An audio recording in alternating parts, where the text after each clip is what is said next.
Hello YouTube viewers and random Lone Ranger fans, I come before you today to review this, which is the LEGO Lone Ranger Silvermine Shootout, and here it is in its gigantic packaging.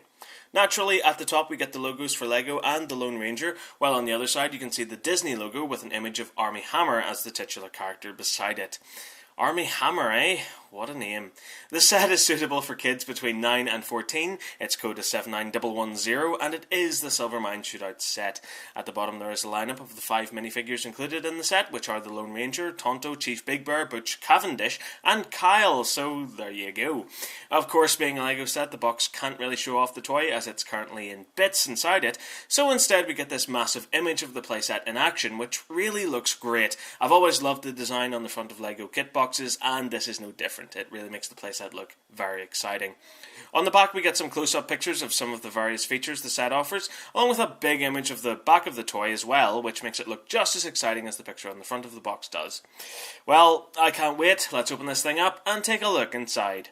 So, as we've no doubt come to expect, the set contains the usual transparent bags of bricks and bits, a sticker sheet, plus 2 insanely huge instruction booklets. It's like flicking through a magazine reading these.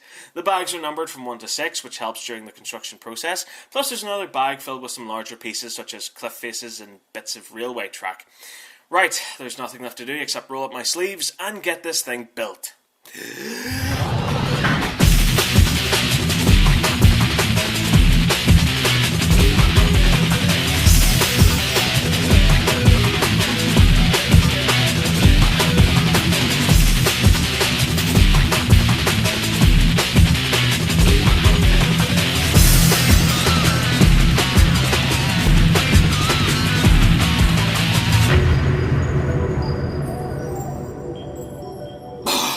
Okay, good, there we go.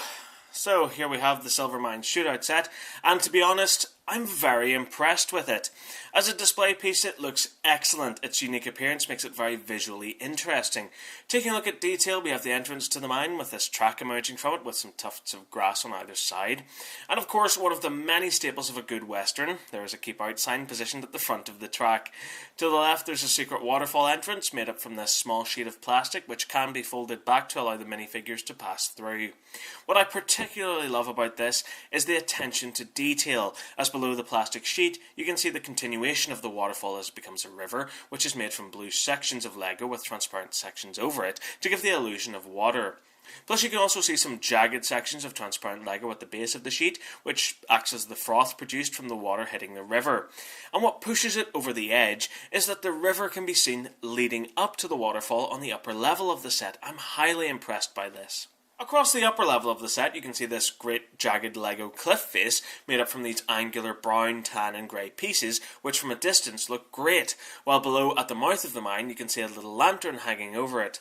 On the right side, a brown ladder leads up to this elevated cabin which is constructed from these specially moulded bricks, giving it the appearance of being made of wood.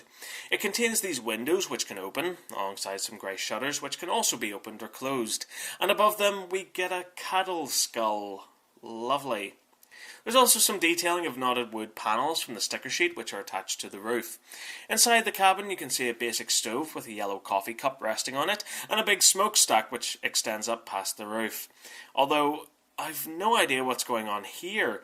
Looks like 2 frying pans attached to a table. Probably some sort of cooker. Anyway, across from the cabin there's another area which seems to be used for storage. A pickaxe and shovel are clipped to one of the walls, and there's also a green bottle and a barrel on the other side, so some nice attention to detail there too.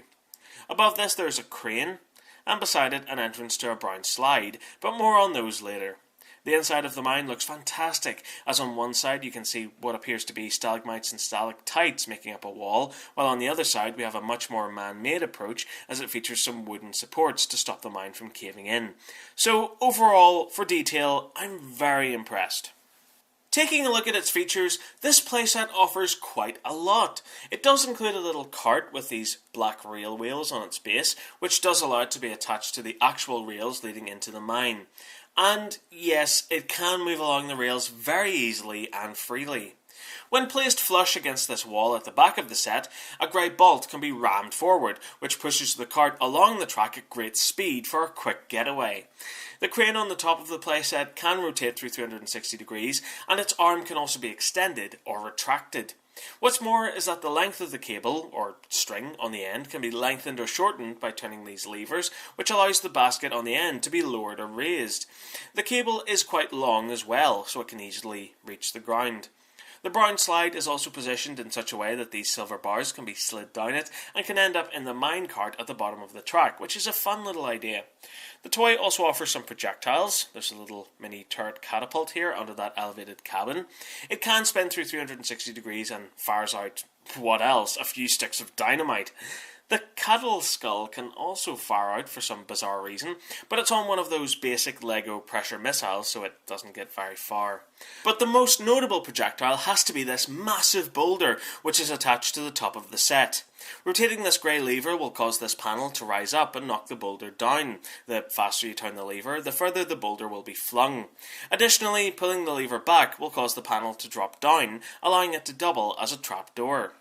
And of course, what Lego set wouldn't be complete without a few explosions?